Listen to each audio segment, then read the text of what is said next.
Chaque jour, vous êtes des millions à écouter la première radio d'information. La première radio d'information. En national, en régional ou en international. Sud FM, Made in Sénégal.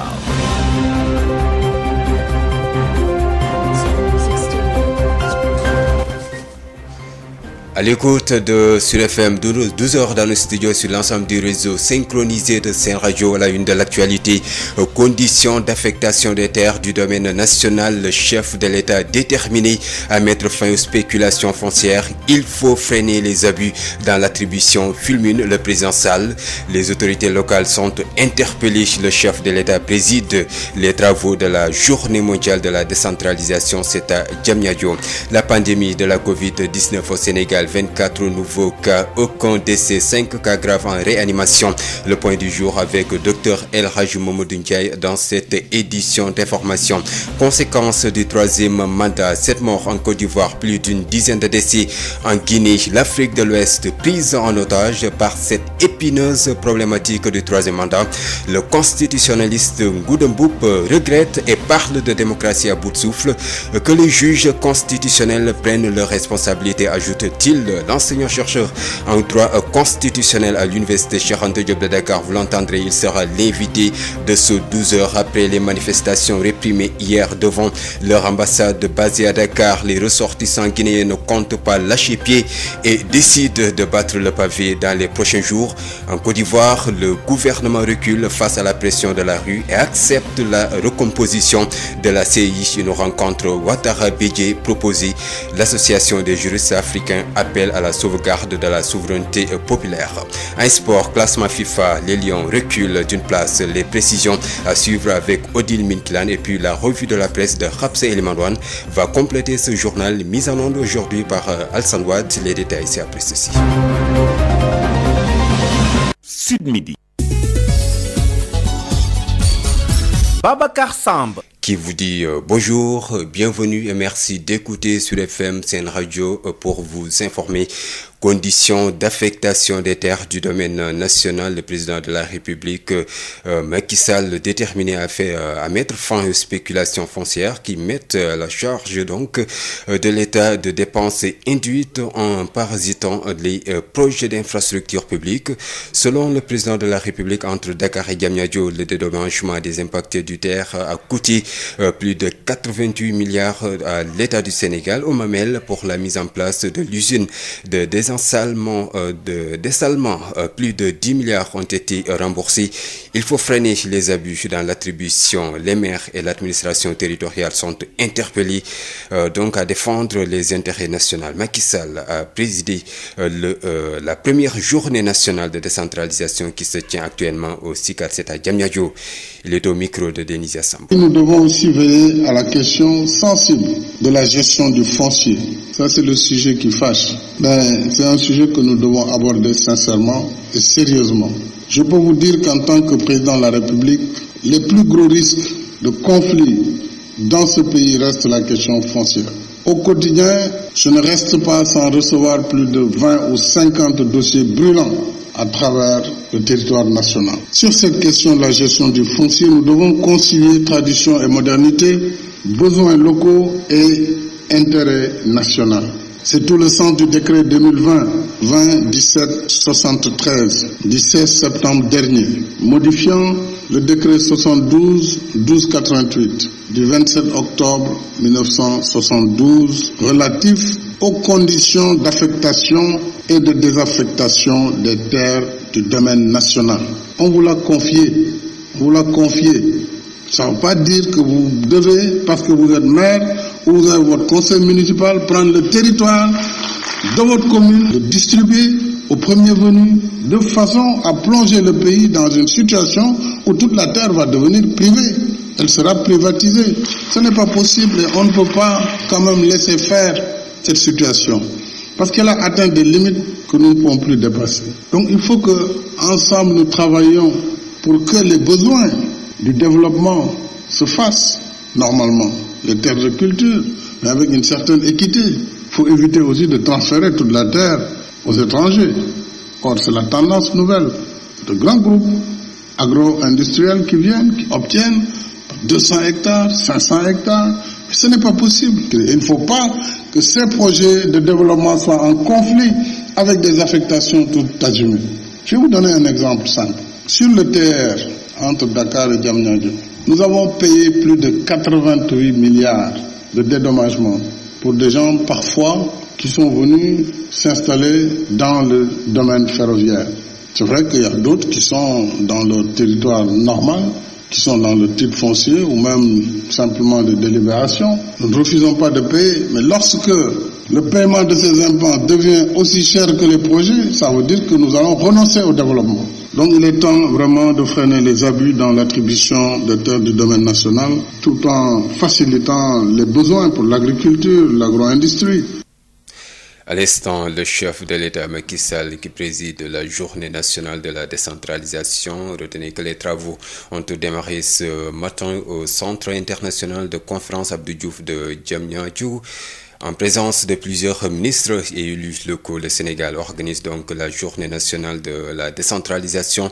Pour la première fois, l'organisation de cette rencontre, une recommandation faite par l'Union africaine à ses États membres, permet d'instaurer un dialogue franc et constructif entre l'État, les collectivités territoriales et leurs partenaires financiers. Décentralisation et équité territoriale est le thème de cette réunion durant laquelle les participants discuteront des orientations stratégiques, des contraintes et des perspectives de la politique de la décentralisation, du développement et de l'aménagement des territoires. Les décisions attendues du président de la République vont guider la gestion des collectivités territoriales au cours des prochaines années. Faire du secteur de la minoterie donc un pilier essentiel de la politique du produire et du consommer local. Cette invite du chef de l'État exprimée en Conseil des ministres hier trouve écho favorable auprès de la Fédération nationale des boulangers. Selon son président Amadou Gueye, le défi reste la réussite donc de l'incorporation des céréales locales. Il invite les meuniers à leur proposer des farine mixte et pas exclusivement de la farine donc de blé. Amadou Gueye avec Rapsel Manouane. Bon, nous nous félicitons d'abord de l'initiative, encore une fois. Mais comme vous le savez, nous, en tant que Fédération nationale des boulangers du Sénégal, depuis des années, nous sommes vraiment entamé beaucoup de programmes pour l'incorporation de nos céréales locales. Il y a même un programme qui a été appuyé par le gouvernement du Sénégal en 2012 avec l'implication de la Banque mondiale. Donc, qui avait impliqué 150 boulangers. Donc, c'est une très bonne initiative. Mais il faut qu'on comprenne une chose. On ne peut pas lui faire du pain uniquement avec nos céréales locales. Il faut qu'on fasse ce qu'on appelle une incorporation. Donc, nous, en tant que Fédération des boulangers sénégalais, l'objectif aujourd'hui, c'est d'appuyer la recherche. La recherche pour augmenter l'incorporation de nos céréales locales dans le pain. Aujourd'hui, on est à 15%. L'idée, c'est d'aller à 50, 60, 70%. C'est possible, parce que nous avons des expériences qui peuvent le faire. Maintenant, le message, je pense, à mon avis, du président de la République par rapport aux meuniers, c'est surtout le dire. Écoutez, aujourd'hui, vous êtes en train de faire uniquement la farine de blé. Proposez aux boulangers du Sénégal les lignes, les farines mixtes, par exemple, avec du mil, avec du maïs, avec autre chose. C'est ça la réalité, en fait.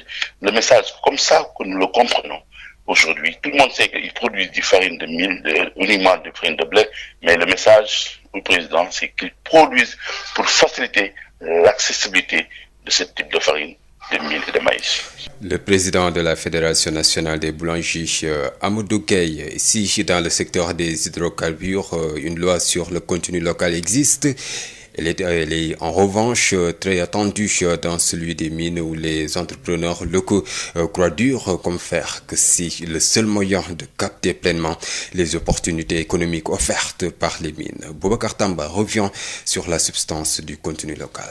Compris comme étant la somme des biens et services produits dans le pays, des salaires et dividendes perçus respectivement par les employés et les entrepreneurs nationaux, le contenu local est en quelque sorte la composante privée des retombées économiques des projets miniers, gaziers et pétroliers. Le contenu local s'ajoute en quelque sorte aux revenus de l'État. Au Sénégal, si une loi sur le contenu local existe dans le secteur des hydrocarbures, Tel n'est pas encore le cas dans le secteur minier où les acteurs trépignent d'impatience. Il existe tout de même des dispositions prévues dans la loi portant code minier et pour lesquelles les entreprises minières prennent des engagements comme donner par exemple la priorité aux sociétés sénégalaises pour tous les contrats de sous-traitance à conditions équivalentes en termes de qualité, l'allocation d'une enveloppe financière annuelle pour contribuer au développement économique et social des collectivités territoriales abritant les opérations minières.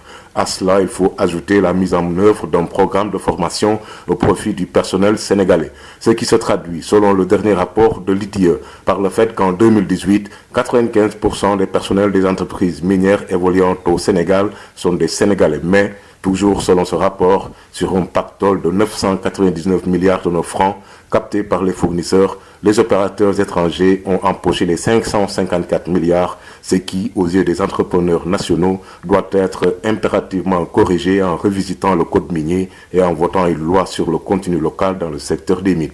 Boubacar Tamba Kédougou, Sud FM. Boubacar Tamba, la loi sur le contenu local ou à défaut la révision du code minier s'impose. C'est le point de vue en tout cas du président ou bien même du vice-président de la plateforme locale des fournisseurs de l'industrie minière de Kédougou. Mad Dramé répond à Boubacar Tamba.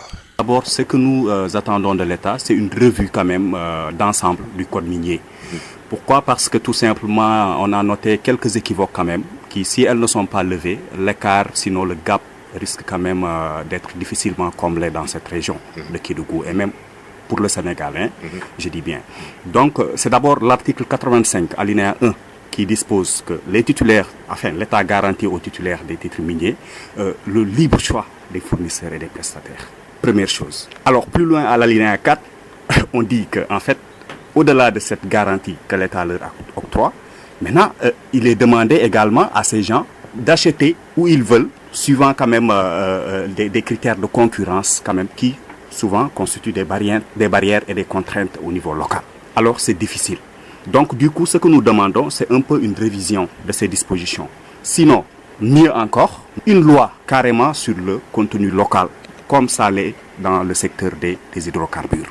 Je pense que quand même cela permettra en fait de corriger quand même certaines inégalités sociales dans le pays, mais surtout certains écarts notés en termes de pauvreté, surtout dans le Sénégal, parce que Kédougou est une région potentiellement riche, mais très pauvre.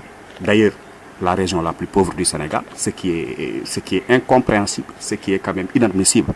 Donc nous demandons une discrimination positive également pour la région de Kédougou.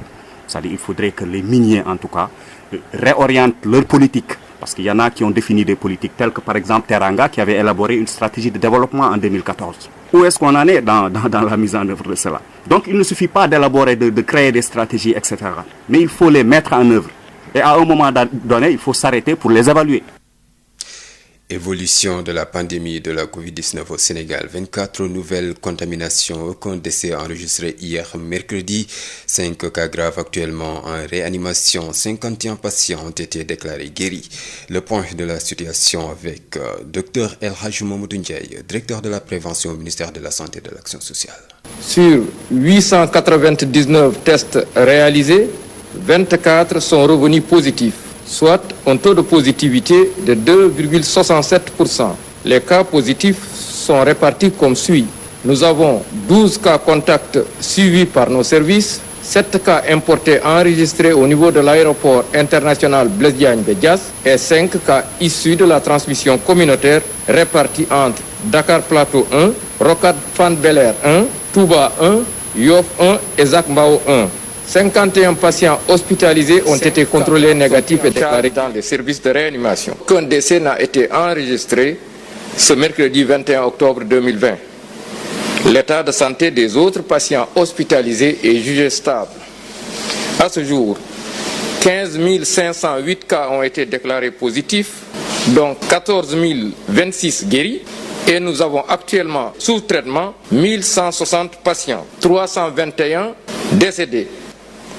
Le ministère de la Santé et de l'Action sociale souhaite un prompt rétablissement aux patients encore retenus dans nos services et exhorte les populations au respect strict des mesures de prévention individuelle et collective.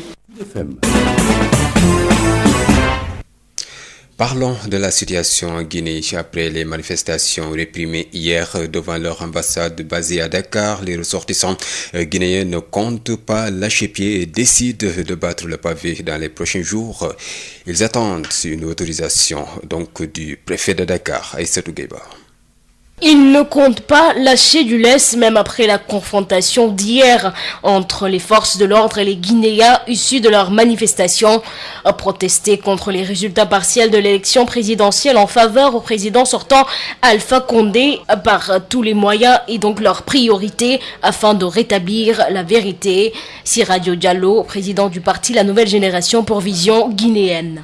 On compte vraiment organiser une grande marche, on ne va pas se laisser faire. Et la dame, elle veut vraiment intimider la population comme elle a l'habitude de faire. Elle veut vraiment intimider les Guinéens qui résident ici au Sénégal. Mais nous n'allons pas nous laisser faire parce que moi, personnellement, j'ai eu le préfet du Sénégal, le préfet de Dakar en ligne. Et ils m'ont donné, on va nous donner bientôt une autorisation où on va manifester pacifiquement aussi. Dans ces jours, pourquoi pas dans 3-4 jours, dans cette semaine quand même, parce que nous n'allons pas nous laisser faire. Même aujourd'hui même, il y a eu, on veut continuer la marche, mais il faut vraiment une autorisation. Ils étaient donc plusieurs devant l'ambassade de la Guinée. Des blessés, plusieurs interpellations ont eu lieu lors de cette manifestation, mais cela ne semble nullement les décourager. On a eu plus de 9 blessés graves, une vingtaine qui a été arrêtée. On a lutté pour que tout le monde est sorti. Moi, personnellement, je faisais partie. Mais quand même, il y a eu plus de 9 personnes blessées graves. Il y a eu des gens qui étaient conduits à l'hôpital. Il y a d'autres, leur mâchoire a été carrément bougée par les gaz lacrymogènes. D'autres, je vous assure, il y a eu vraiment des blessés qui ont été conduits à l'hôpital. Des élections qui seraient truquées en faveur du président sortant Alpha Condé. La seule manière d'éviter davantage les tensions serait de donner la victoire au candidat de l'UFDG. Et la CENI continue de donner des fausses résultats que la population n'a pas voté. Ils ont leurs propres résultats. Hier, si on vous rappelle, on a Alpha Condé a fait plus de 20 morts hier. Des enfants de 1 an, des enfants de 2 ans ont été assassinés, massacrés chez eux à la maison parce que oui, ils veulent vraiment, ils appartiennent à un parti politique ou bien ils veulent vraiment le changement. Aujourd'hui, le seul message que je peux donner aussi, le Sénégal et toute l'Afrique de l'Ouest peuvent conseiller Alpha Condé dès maintenant avant qu'il ne soit trop tard parce qu'il veut coûte que coûte se cramponner au pouvoir. Il a fait 10 ans de malgouvernance. En 10 ans, il n'a pas pu faire même 50 km d'autoroute. Ça c'est inexplicable. Aujourd'hui, Alpha Condé a divisé les Guinéens. Il a divisé les Guinéens et il veut épouser les Guinéens contre les autres. Et aujourd'hui, c'est ça, les gens, ils ont refusé. On l'a carrément, ils l'ont carrément gagné sur les élections. Et aujourd'hui, il ne veut pas se laisser faire. Et voilà les conséquences aujourd'hui. Une élection présidentielle qui a eu lieu dimanche dernier en Guinée-Conakry, mais jusqu'ici, beaucoup de contestations et de heurts sont notés depuis la publication des premiers résultats partiels par la commission électorale indépendante. Le dernier bilan fait état de 12 décès, dont un policier. Aïssatou Gueba, l'ambassade de la Guinée est actuellement sous haute surveillance policière. La représentation diplomatique fermée jusqu'à nouvel ordre.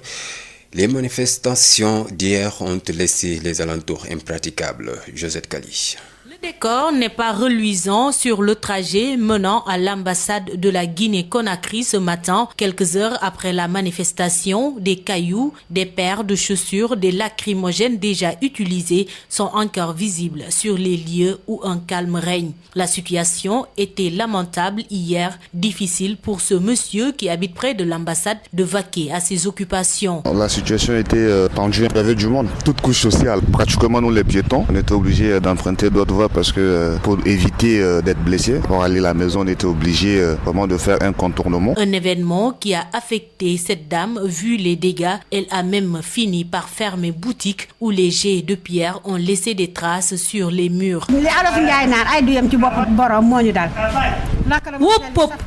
on a souffert. Les lacrymogènes venaient de partout. On ne pouvait pas respirer. Finalement, on a fermé nos boutiques parce que les pierres venaient de partout aussi. Tu vois, ils ont caillassé la voiture d'un de mes voisins. Aussi, l'agence Africatel a subi les mêmes dommages. Tu le constates toi-même. On a nettoyé, mais les pierres sont toujours là.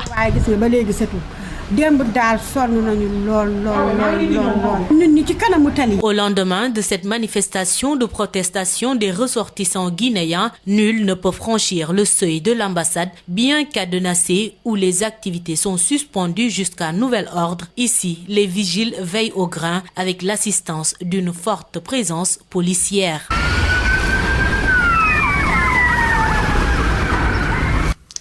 La Guinée et la Côte d'Ivoire, deux pays similaires, les peuples ont au prix de leur vie se sont levés pour dire non au troisième mandat. Malgré les verrouillages dans les constitutions, les présidents veulent s'éterniser au pouvoir.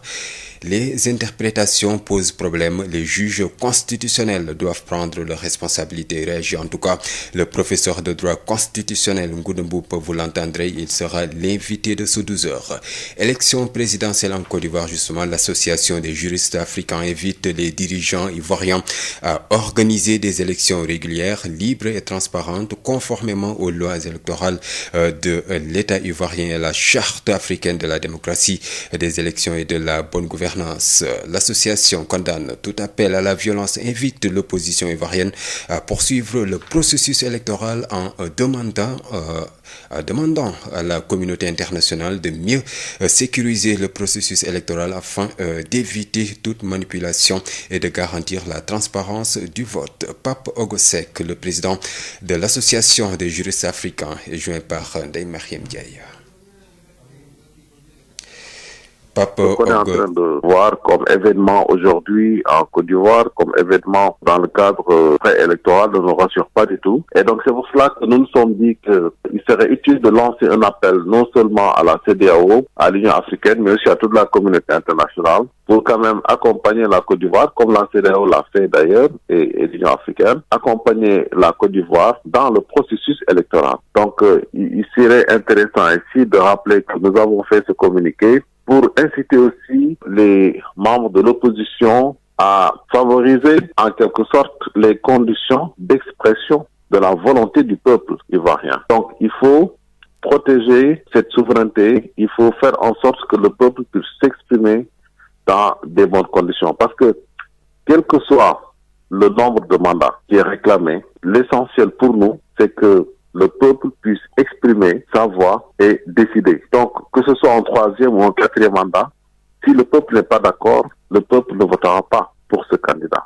Donc, il faut faire en sorte de sécuriser ce processus électoral pour permettre au peuple d'exprimer clairement sa volonté dans le cadre d'un scrutin clair, transparent et dans le cadre duquel les représentants des autres partis politiques, notamment de l'opposition, pourraient participer pour veiller à un bon déroulement du scrutin. C'est un peu ça le sens de notre communiqué et nous lançons un appel vraiment à l'opposition ivoirienne pour faire confiance d'abord aux institutions et aux lois de la République et ensuite mieux contrôler le processus de façon à ce que le peuple puisse encore une fois exprimer sa voix parce que c'est lui qui a le dernier mot. Et nous avons vu au Sénégal l'expérience de 2012, malgré la manipulation donc de la Constitution, le peuple sénégalais avait décidé de changer de régime. Donc c'est dans ce sens un peu que nous interpellons les acteurs politiques ivoiriens pour éviter encore une fois le chaos. Papa Ogosek, un petit éclairci en tout cas dans le ciel ivoirien. Le gouvernement a décidé d'examiner favorablement et dans les meilleurs délais la requête de la plateforme de l'opposition sur la CEI, la commission électorale indépendante. Une décision qui intervient alors que les manifestations contre un troisième mandat du président Alassane Ouattara gagnent la quasi-totalité du pays et que les violences et les attaques contre les militants de l'opposition se multiplient dans plusieurs localités. Des violences qui ont fait au moins 6 morts et de nombreux blessés ces derniers jours. Plus de détails avec vous, Justin Assalé, notre correspondant à Abidjan. Face aux manifestations contre un troisième mandat du président Alassane Ouattara qui s'étendent dans tout le pays, le gouvernement ivoirien recule d'un pas et fait amende honorable à une des exigences de l'opposition, la refonte de la commission électorale indépendante. Dans un communiqué rendu public mercredi, le gouvernement décide de l'intégration d'une 5e personnalité à la commission centrale de la CEI au titre de l'opposition, l'octroi d'un poste de vice-président au PDCI d'Henri Konan Bédié dans le bureau de la commission centrale de la CEI et la recomposition des CEI locales. Alors qu'il y a quelques jours, lors du lancement de sa campagne à Bouaké, dans le centre du pays, Alassane Ouattara affirmait, et je cite, « Je voudrais que les gens arrêtent de rêver, il n'y aura pas de changement de CEI », fin de citation. Le gouvernement annonce également une rencontre entre Alassane Ouattara et Henri Konan Bédié dans les jours à venir et demande à l'opposition de lever sans délai son mot d'ordre des désobéissances civiles et à s'inscrire dans la voie du dialogue. De son côté, animant une conférence de presse mercredi, la plateforme de l'opposition maintient ses revendications et exige le report de la présidentielle du 31 octobre. Elle appelle les Nations Unies et les organisations sous-régionales à créer un cadre propice au dialogue avec le pouvoir. Il faut noter que les manifestations de ces derniers jours ont fait au moins 6 morts et de nombreux blessés parmi les manifestants. Justin Assalé, Abidjan pour Sud FM.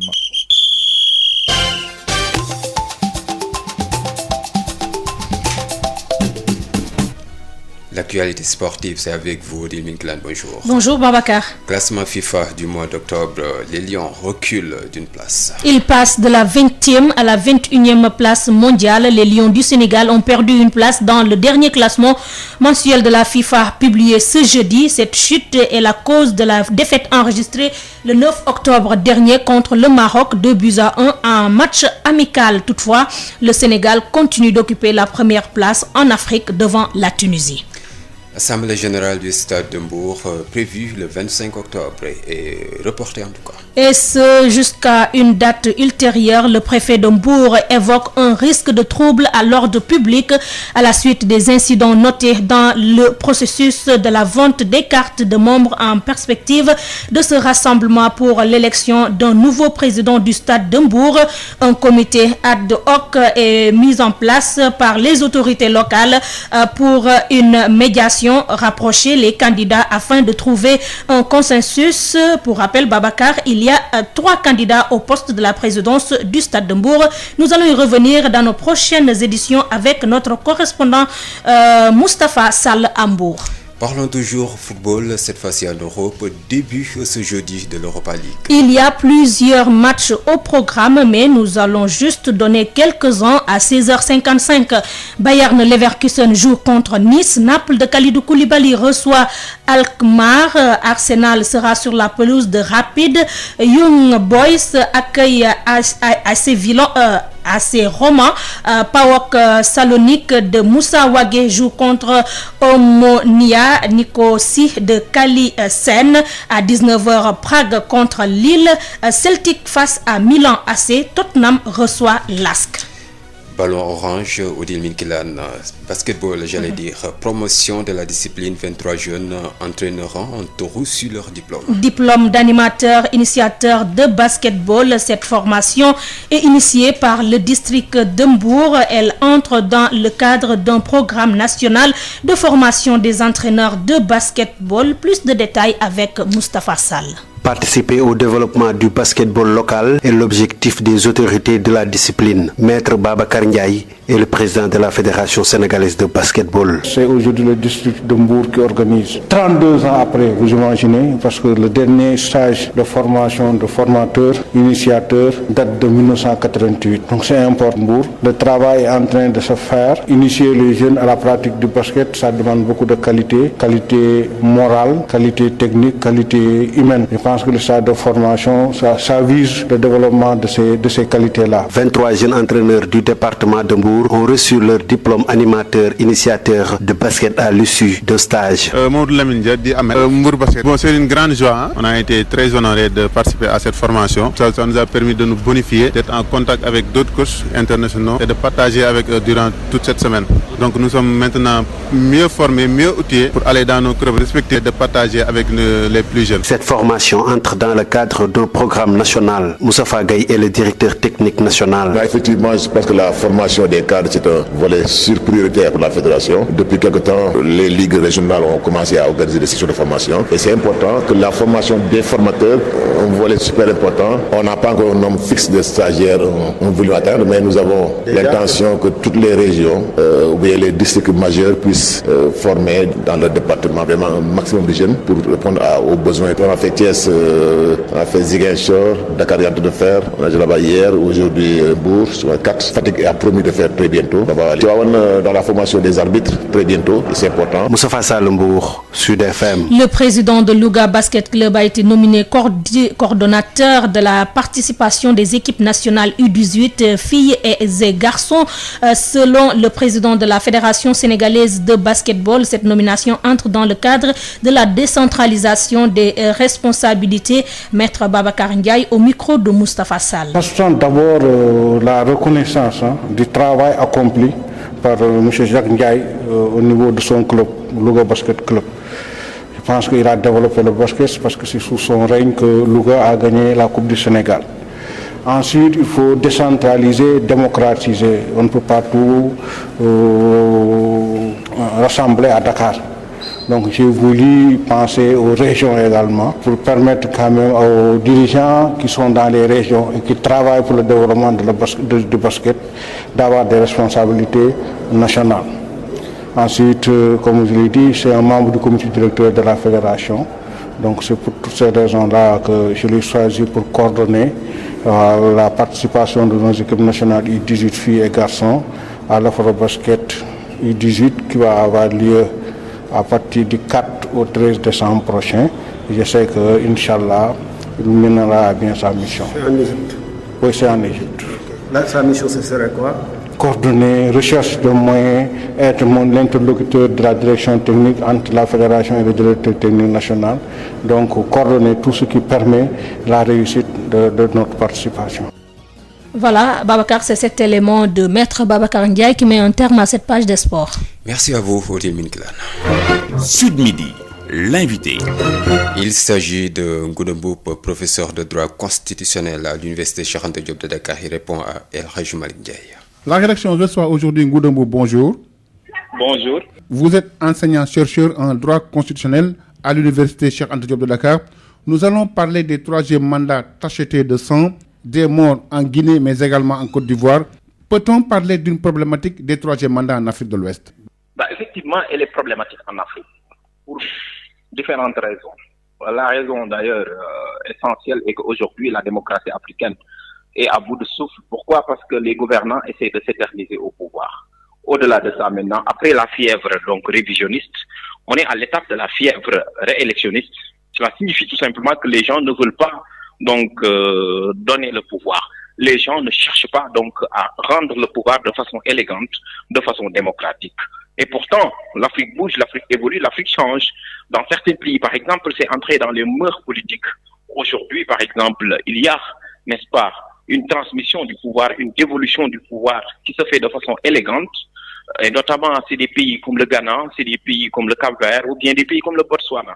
Mais ce que l'on revoit en Afrique et ce que l'on voit en Afrique de l'Ouest, c'est en soi donc une atteinte à la démocratie, à l'état de droit.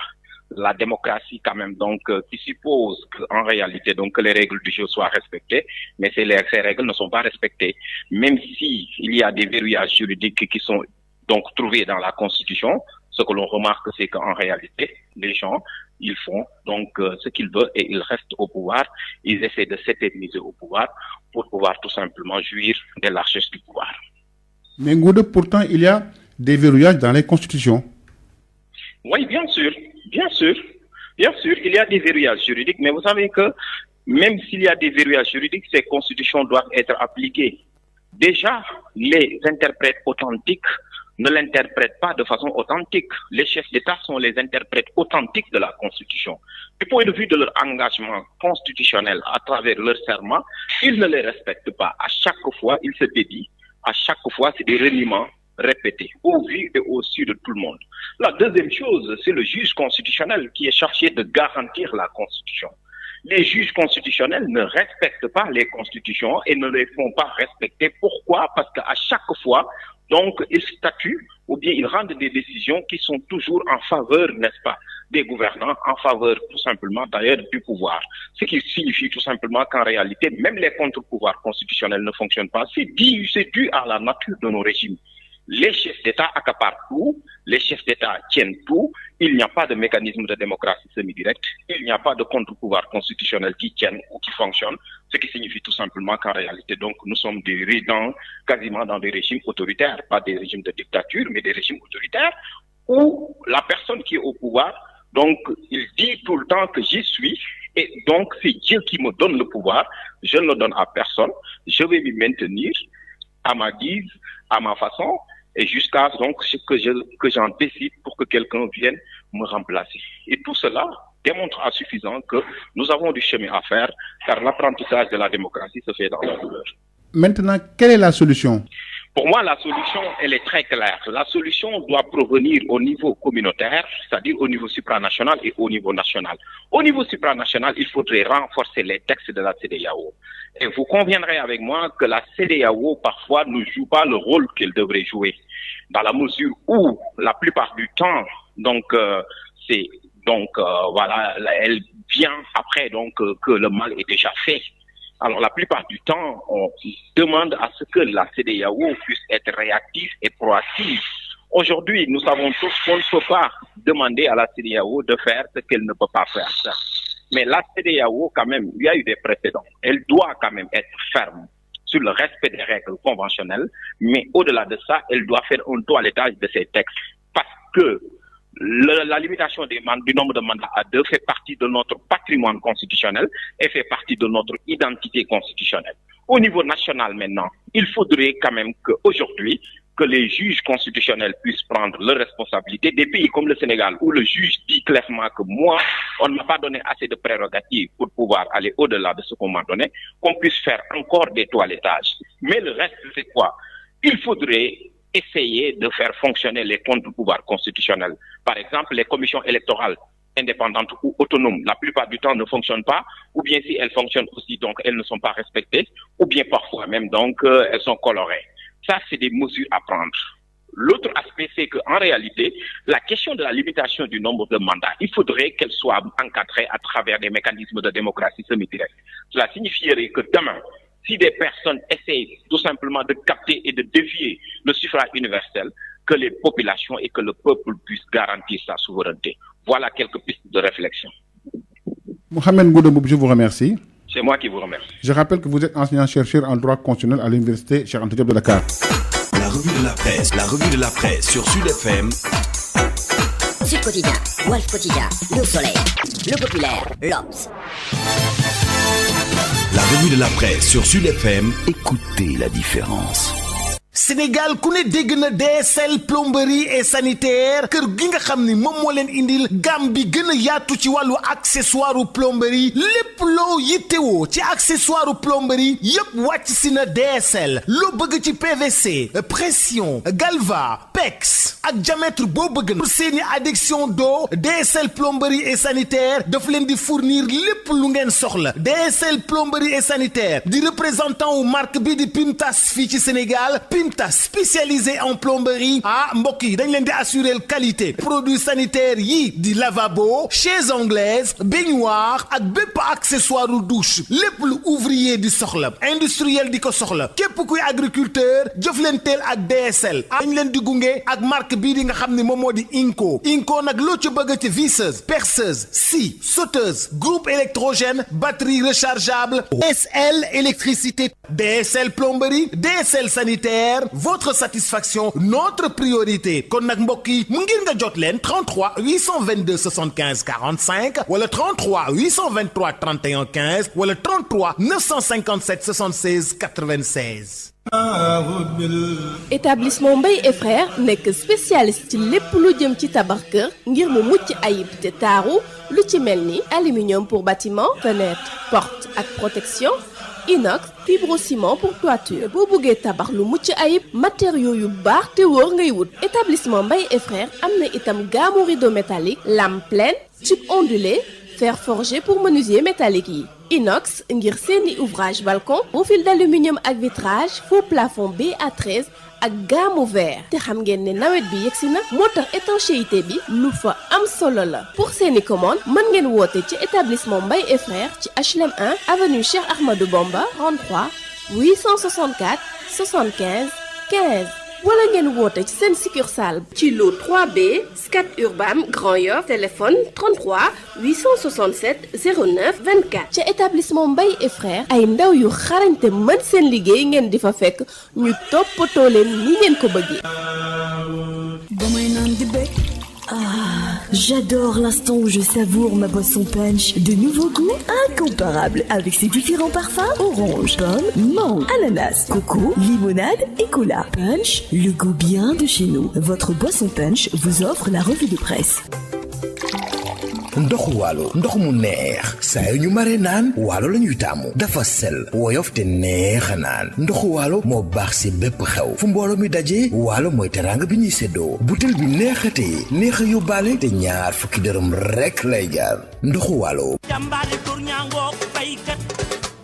Sénégal premier équipement et machine ñu ko naan SPEM ñëpp ràññee ko mu nekk ci domaine nu petite mécanisation bi nga xam ni moom mooy yombal képp ko xam ni da nga di baykat ak képp kuy liggéey mu indil ñu nag ay moissonneuse batteuse ci wàllu ceeb bi dañu daan sëgg nekk ci biir sonn lool mu daal di ñuy indil loolu nga xam ni moom moo di moissonneuse batteuse de riz SPEM indil ñu machine bi bàcc gerte gi di séparer gerte gi ak ngooñ gi ñu koy wax batteuse d'arachide d'une capacité de 600 kg par heure tamit machine décortiqueuse d'arachide moom mooy machine bi nga xam ni mooy xolli gerte gi jël gerte gi teg ko fii mu doon kemb ba noppi daal di jël xollit yi daal di koy tegee nële te it xollit yi mën ngeen ko jëriñoo waat décortiqueuse d'arachide désherbeuse multifonctionnelle mini tracteur de 24 à 28 chevaux remorque agricole herse rotative ak ay moteur 1115 yoo xam ni am na nag quantité bu doy ba noppi ñu yombal leen njëkk yi SPEM day yëngu tamit ci production tricycle de marchandises ak tricycle de transport de passagers Sénégal premier équipement luy objectif am participer ci loolu nga xam ni moom moo di jëm kanamu agriculture fii ci Sénégal ak ci Afrique yëpp noppal ñi nga xam ni ñoom ñoo di baykat yi woo leen ñu ci 77 724 91 91 wala 77 586 58 59 am nañu showroom ca Kaolack woo ñu ci 77 395 53 83 suñu showroom ba nekk Ross Béthio ci 78 530 50 32 suñu showroom ba nekk Kolda ci 78 173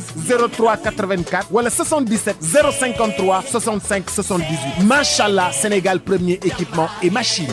DSL plomberie et sanitaire, les établissements Mbaye et Frères, les boissons Punch, Wallo et SPEM Sénégal premier équipement et machine vous offrent la revue de presse.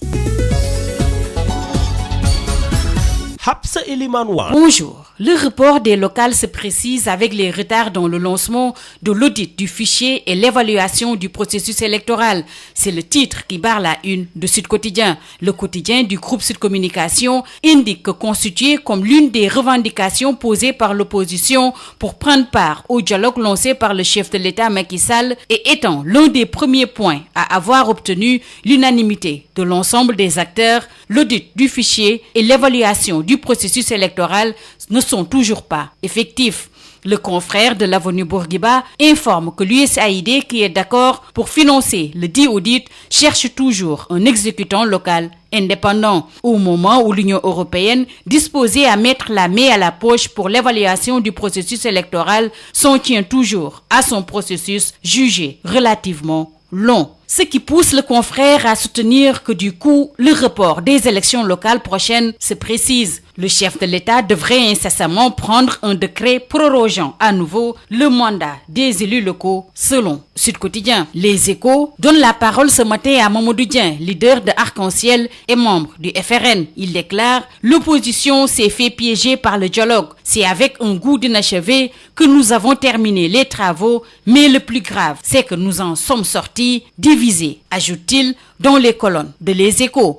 L'AS affiche à sa une ostracisme, mépris, impartialité, refus d'audience du ministre du Travail. La CNTS-FC déclare la guerre à Sambassi. Cheikh Diop, qui en est son secrétaire général, met toutes les sections en ordre de bataille à partir de samedi. Le ministre Sambassi est dans le viseur de la CNTS-FC de Cheikh Diop et il est accusé de rouler pour Bahaw Diong, qui est en conflit ouvert avec Cheikh Diop. Finalisation de la stratégie nationale du développement industriel vers la fin d'une industrie à la peine se demande 24 heures. Revenons sur le conseil des ministres tenu hier mercredi, le confrère renseigne que le chef de l'État, le président Macky Sall, a invité le secteur privé à relever avec le gouvernement le défi de l'industrialisation au moment où le Témoin quotidien relate le retour du Barça ou la Barsac. Quand la jeunesse prend le large pour réussir ou mourir. Selon Habib Ndiaye, psychologue, le discours politique n'est plus audible au sein de cette jeunesse frappée par la détresse. Contestation dans la rue des résultats de la présidentielle en Guinée, violents heurts et des morts, rapporte Vox Populi. Le gouvernement annonce 9 tués, Dalen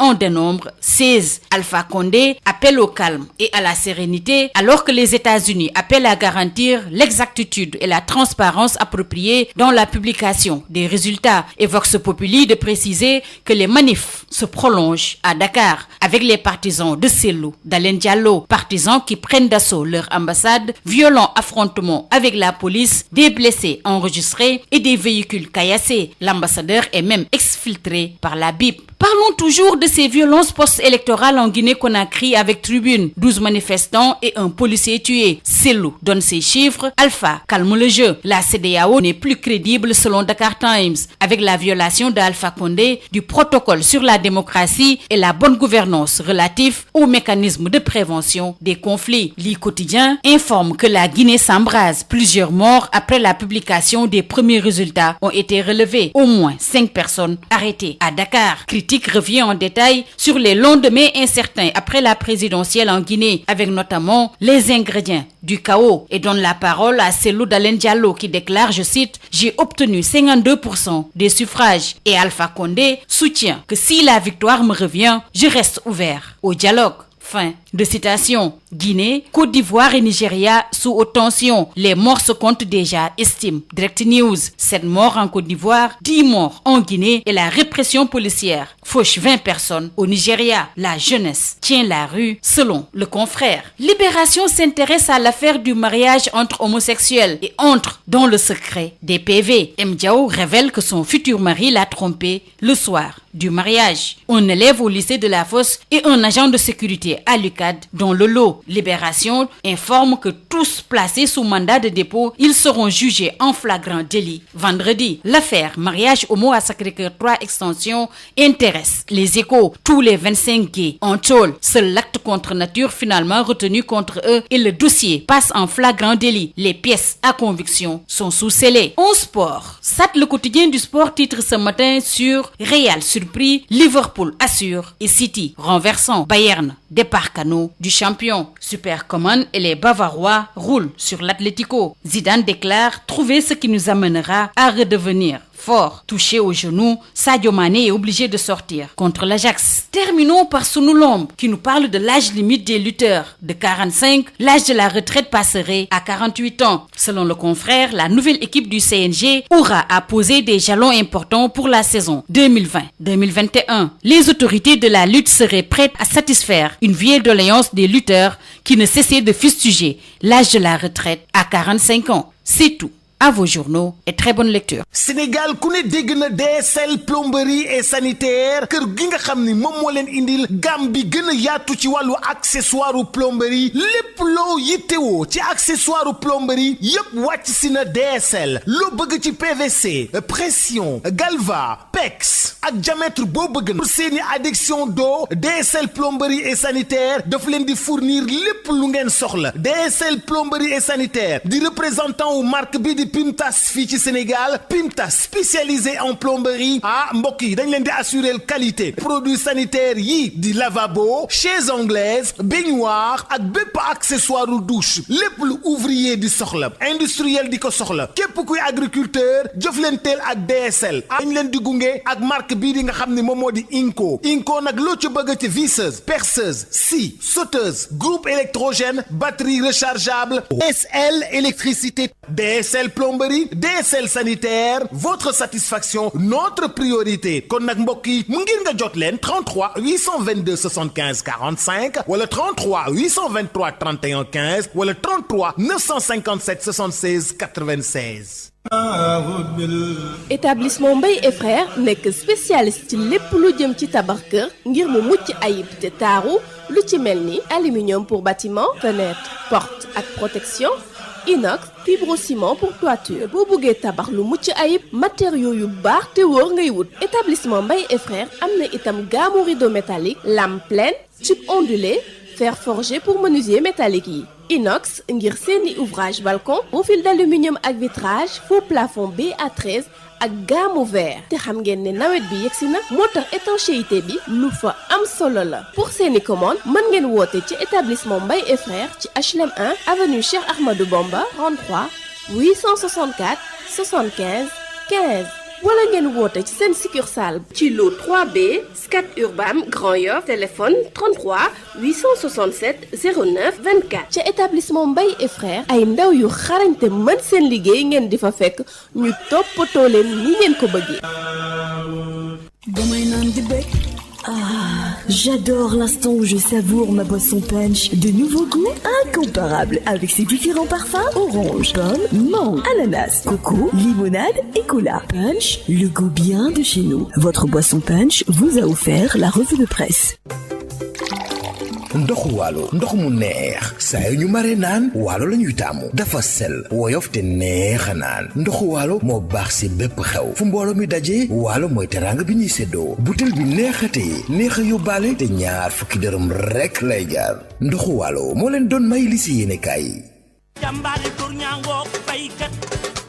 Sénégal premier équipement et machine ñu ko naan SPEM ñëpp ràññee ko mu nekk ci domaine petite mécanisation bi nga xam ni moom mooy yombal képp ko xam ni da nga di baykat ak képp kuy liggéey mu indil ñu nag ay moissonneuse batteuse ci wàllu ceeb bi dañu daan sëgg nekk ci biir sonn lool mu daal di ñuy indil loolu nga xam ni moom moo di moissonneuse batteuse de riz SPEM indil ñu machine bi bàcc gerte gi di séparer gerte gi ak ngooñ gi ñu koy wax batteuse d'arachide d'une capacité de 600 kg par heure amit tamit machine décortiqueuse d'arachide moom mooy machine bi nga xam ni mooy xolli gerte gi jël gerte gi teg ko fii mu doon kemb ba noppi daal di jël xollit yi daal di koy tegee nële te it xollit yi mën ngeen ko jëriñoowaat décortiqueuse d'arachide désherbeuse multifonctionnelle mini tracteur de 24 à 28 chevaux remorque agricole herse rotative ak ay moteur 1115 yoo xam ni am na nag quantité bu doy ba noppi ñu yombal leen njëkk yi SPEM day yëngu tamit ci production tricycle de marchandises ak tricycle de transport de passagers Sénégal premier équipement luy objectif am participer ci loolu nga xam ni moom moo di jëm kanamu agriculture fii ci Sénégal ak ci Afrique yëpp noppal ñi nga xam ni ñoom ñoo di baykat yi woo leen ñu ci 77 724 91 91 wala 77 586 58 59 am nañu showroom ca Kaolack woo ñu ci 77 395 53 83 suñu showroom ba nekk Ross Béthio ci 78 530 50 32 suñu showroom ba nekk Kolda ci 78 173